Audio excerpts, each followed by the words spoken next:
the other week. So, and like while driving through traffic kanina pagbalik ko actually medyo lowbat na ako. Sabi ko siguro tulog na si Ronald, sige tulog ko na. Parang tinatamad na rin ako. Sabi ko kailangan ko gumising mamaya maaga, meron ng traffic versus bayan, baka ma-migraine na naman ako diyan. Pero buti nga ginagising ka. So I forced myself out of parang give up mode na ako. Sir Ronald, it reminded me of this very interesting discussion kung saan, so there's a lot of political science literature right now, hindi naman masyadong learned, kung saan sinasabi the true division is not between populist, conservative, I don't know, fascist, whatever, versus liberal, democratic, progressive. Sabi nila, the true division is between those who care about politics, katulad natin, who follow politics every day, katulad ng mga followers natin, on one hand, and then yung mga ibang tao na either they don't care about politics or they're switched off of politics or they cannot afford to pay attention to politics and follow yung mga latest mga pangyayari dahil yun nga, everyday grind, napapagod sila. I mean, kanina, parang nagsisingkin din sa akin, imagine mo if everyday kailangan mong commute ng 4 a.m. Para, I don't know, trabaho ka sa SM, 7 a.m. dandun ka, tapos uwi ka ng 10 p.m. You know what I'm saying? Like, grabe yun. Parang, it's so dehumanizing. It's just so enervates you. And alam naman natin na napakababa pa naman ng sahod sa Pilipinas sa halos sa lahat ng mga careers, no? Wala pa nga bayad sa media world rin sa atin. Alam ni Sir Ronald yan na parati nagreklamo yan. May mug, tsaka t-shirt. Ayan. Alam mo, wala na akong espasyo sa mug and t-shirt. Sabi ko, parang lugi ako yung storage fee ko. Kaya namimigay na ako lahat ng channel sa mundo. So, Kahapon, pumunta ako sa Philippine Embassy dito. Binigyan din ako ni Ambassador Babes Romualdez ng mug. Test na tayo sa mga mugs natin. The mugs. So, I mean, Sir Ronald, I mean, ikaw, you have been in this business a bit longer than me. First of all, how do we keep on going? Considering how there's so many things to be depressed about and nakaka-stress and nakakapagod. And you and I, medyo ADHD tayo pareho. Like around the clock tayo nagpapa-interview, nagsasalita.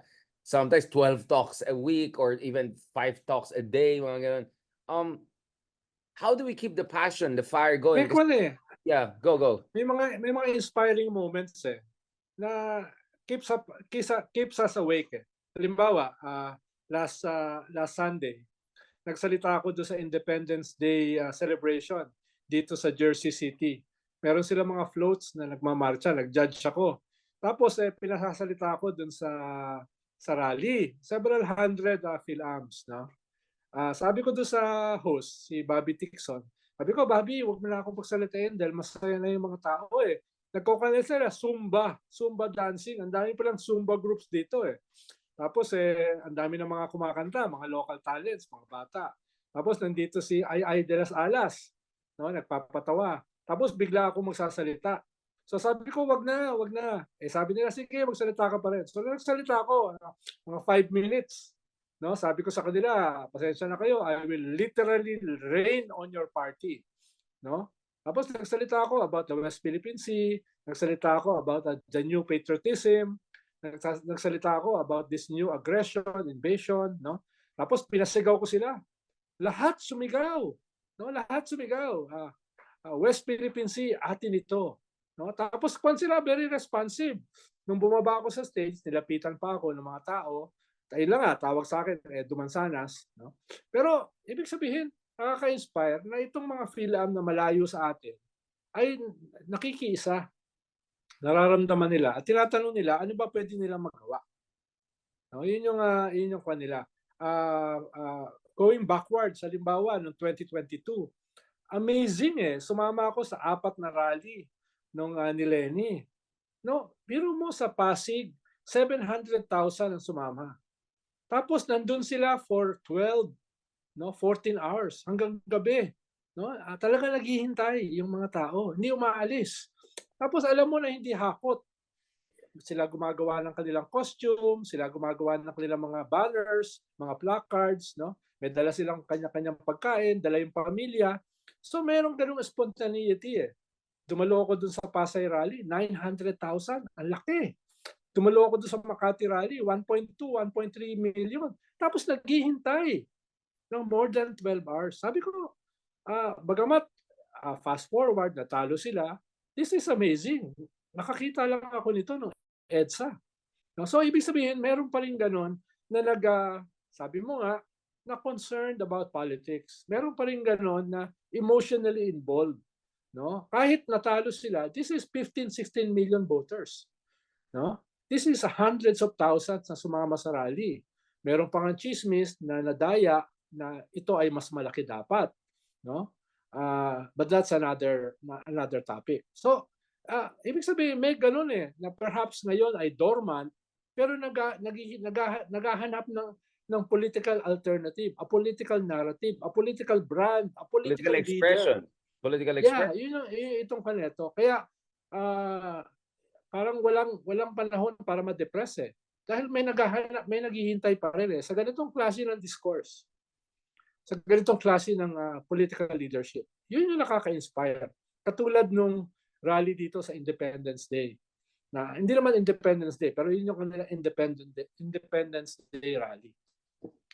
Kaya walang room para tayo ay ma-depress, para tayo ay manghina, no? Para tayo ay tumigil sa ating ginagawa. No? There are people out there na naghihintay ng ganitong klaseng mga diskusyon, mga debate. I mean, I don't want to be so German about it, but there's also yung so-called politics of melancholia, no? Na melancholy also can create its own kind of a dark passion, diba? It's like a black heart emoji, diba? But it has its own artistic political expression, and we can see how melancholy also drives whether far left or far right. Yes, no? Politics. Yan yung ginamit Yan yung ginamit ng Cambridge Analytica Yung melancholia na yan, yung loneliness na yan ng mga middle-aged white men dito sa US. Weaponize nila to support somebody like Trump. Weaponize nila to support a movement katulad ng Tea Party. No? Yan yung tingin natin, mga lunatics, mga right-wing fringe, eventually naging mainstream. No? Weaponize nila ang melancholia. Dapat i-weaponize din natin papunta sa progressive politics. Kaya nga ako hindi ko tinitingnan ang populism as a black and white issue. Tinitingnan ko siya na pwede natin gamitin. Dahil people are looking for that. No? A brand. No? And eventually, lagyan natin ng substance. Tayo naman kasi hindi kulang sa substance. Sobra nga Ang kulang natin is a populist brand. Yun yung kulang natin. Yun nga, the reason I want to ask about this is I think melancholia it's actually melancholia for me, tama ka pwede mo pa i-channel yan. But the other thing that is really worrying me, Ronald, and I'm seeing this in numbers, so earlier this year, pinag-usapan natin yung Okta survey about more than 45% of Filipinos switching off, no? Non-partisan, non-political, or depoliticized. And then there's this new study that came out, mga kaibigan natin na sa, I think, Reuters study din to, it shows that ang Gen Z natin is around 45 million. So this is going to be a very strong voting population.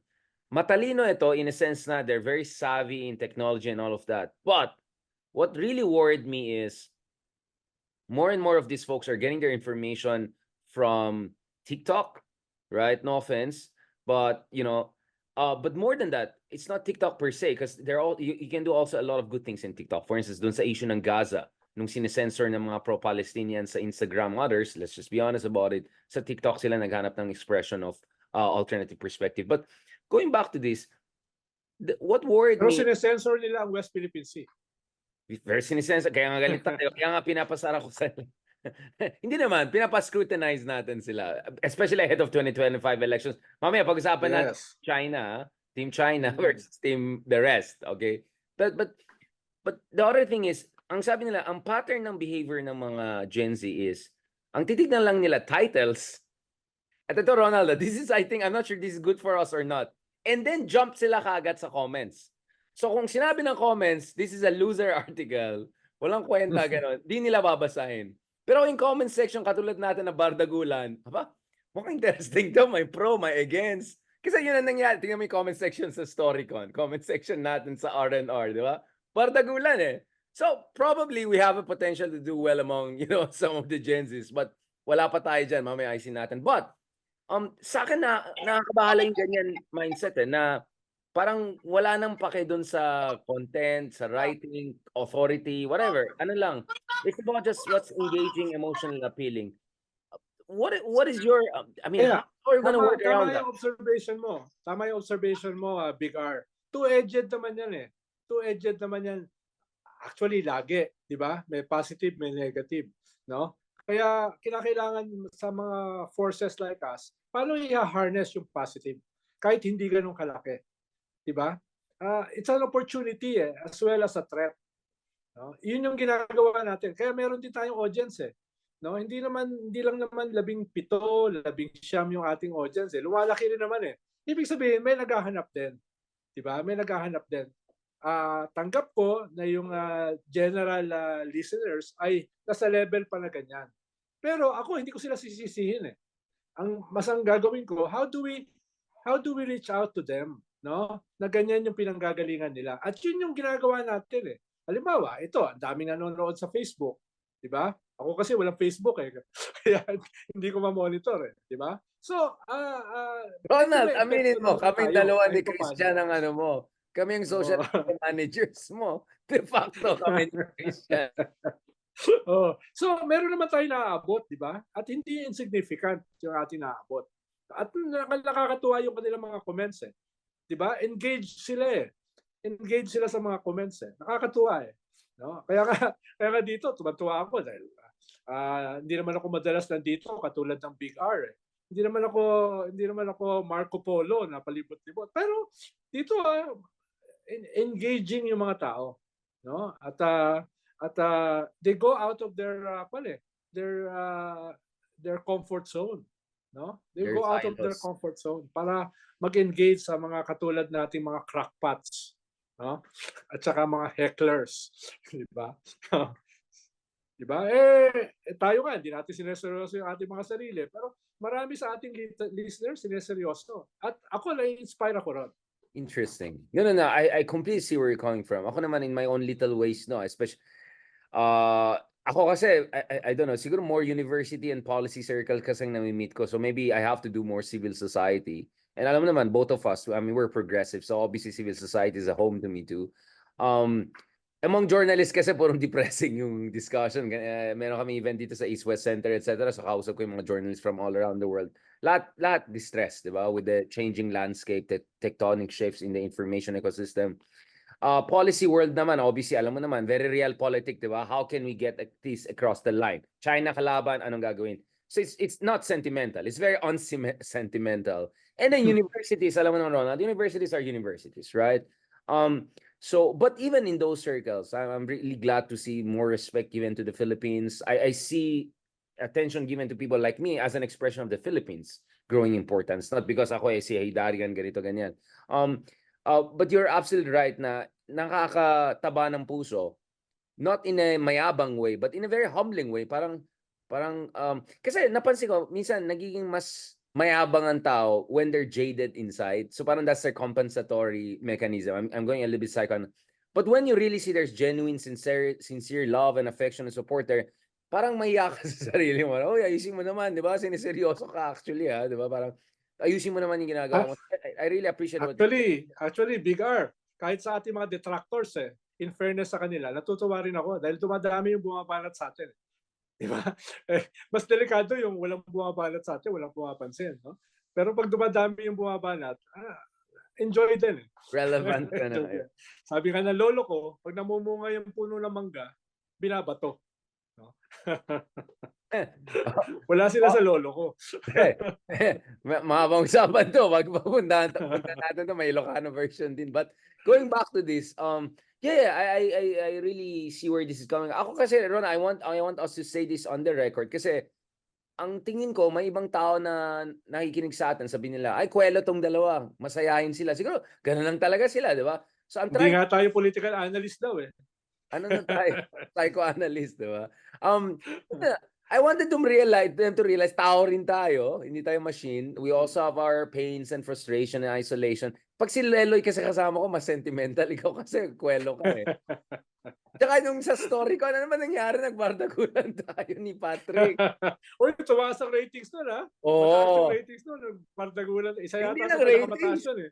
Parang red, Gusto ng mga tao yung gano'n eh, may debate, di ba? Kahit hindi niyo ako pinapasingit. parang first time lang hindi ka nakasingit. Parang, Ronald, wait lang. Okay, like may away kami dito, di ba?